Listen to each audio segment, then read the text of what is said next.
Hai, bersua kembali. Dalam video ini, saya akan kongsikan tips untuk masakan kerang rebus dari cara membersih hingga ke proses memasak. Dan juga saya akan kongsikan sos cicah yang confirm mercik.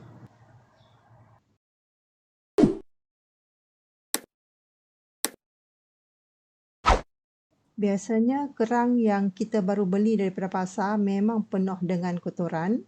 Cuci dahulu kotoran dengan air berulang-ulang dan untuk dapatkan kerang lagi bersih serta cengkerang bertambah putih, ini caranya. Gunakan berus dan gosok kerang di dalam air. Gosok berulang kali, kemudian tuang air dan digantikan dengan air yang baru dan ulang proses yang sama sampai air menjadi bersih dan jernih, seperti yang ditunjukkan di dalam video ini. Bukan setakat kotoran, tengok pasir pun ada. Dengan menggunakan berus, bukan saja kerang menjadi lebih bersih, malah memudah dan menyenangkan cara membersihkan kerang dan juga mempercepatkan proses memasak. Pembersihan tambahan, ini optional ya. Kalau kita nak masak dan hidang sekali dengan cengkerang, sebaiknya berus lagi cengkerang supaya kotoran di celah-celah dapat dibersihkan. Dah siap, cuci lagi dengan air bersih. Masukkan ke dalam bekas. Masukkan pula air sampai tenggelam. Air dalam anggaran 1,5 liter ke 2 liter. Kemudian campurkan dengan 3 sudu cuka makan. Dan kacau biar cuka dengan air bercampur.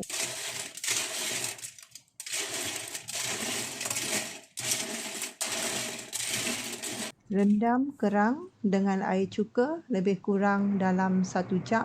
Selepas 1 jam direndam, boleh nampak kan kotoran yang keluar daripada dalam kerang.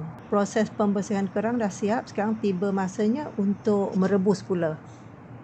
Panaskan air sampai mendidih. Dalam video ini saya kongsikan juga cara atau berapa lama nak rebus kerang.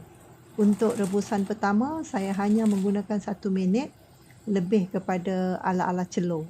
Selepas 1 minit, kerang diangkat dan masukkan ke dalam ais.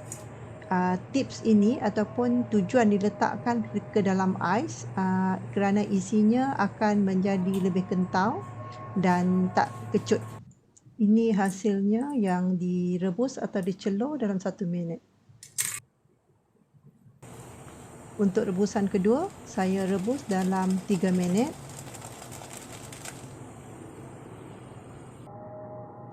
Hasilnya nampak masak lebih daripada yang pertama tadi dan isinya pun nampak juicy. Rebusan ketiga, saya rebus dalam 5 minit dan hasilnya terlebih masak. Bila terlebih masak, isinya akan menjadi keras dan warnanya pun macam pudar sedikit. Saya tunjukkan perbandingan rebusan 1 minit, 3 minit dan 5 minit. Kesimpulannya, untuk rebusan 1 minit lebih sesuai kepada untuk buat rendang kerang ataupun untuk kuih tiaw goreng dan juga masakan yang lain. Untuk 3 minit memang sesuai terus dimakan, diratah ataupun cicah dengan sos. Dan untuk 5 minit boleh juga dimakan tapi rasanya tak boleh simpan lama kerana isinya dah keras. Seterusnya, sos cicah perlukan cili, bawang putih, kacang pipang, jus limau nipis, kicap cair sedikit ataupun sos ikan.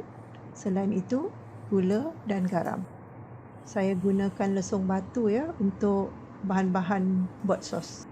Masukkan bawang putih, cili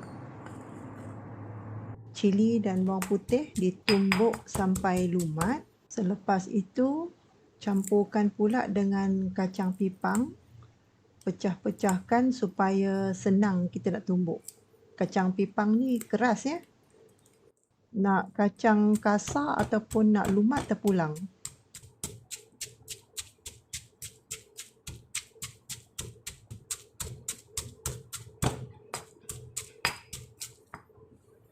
Garam dan gula secukup rasa.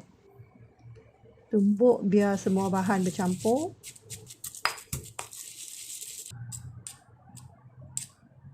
Kemudian perahkan limau nipis. Bau perahan limau nipis betul-betul terliur. Dah tak sabar nak makan. Bahan-bahan resepi ini boleh tengok di description ya.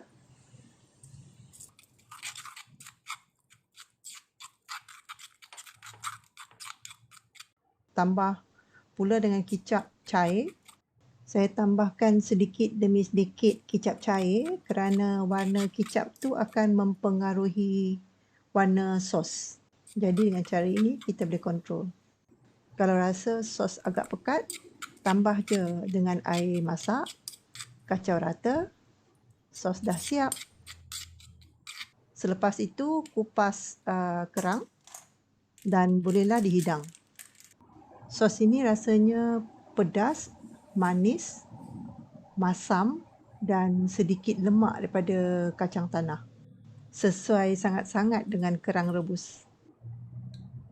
Warna dan aromanya memang membuat kecoh liur. Bak kata orang Kedah, terliak weh, sedap ya amat. Selamat mencuba, jumpa lagi di video akan datang. Kepada yang belum subscribe, jangan lupa like dan subscribe. Bye!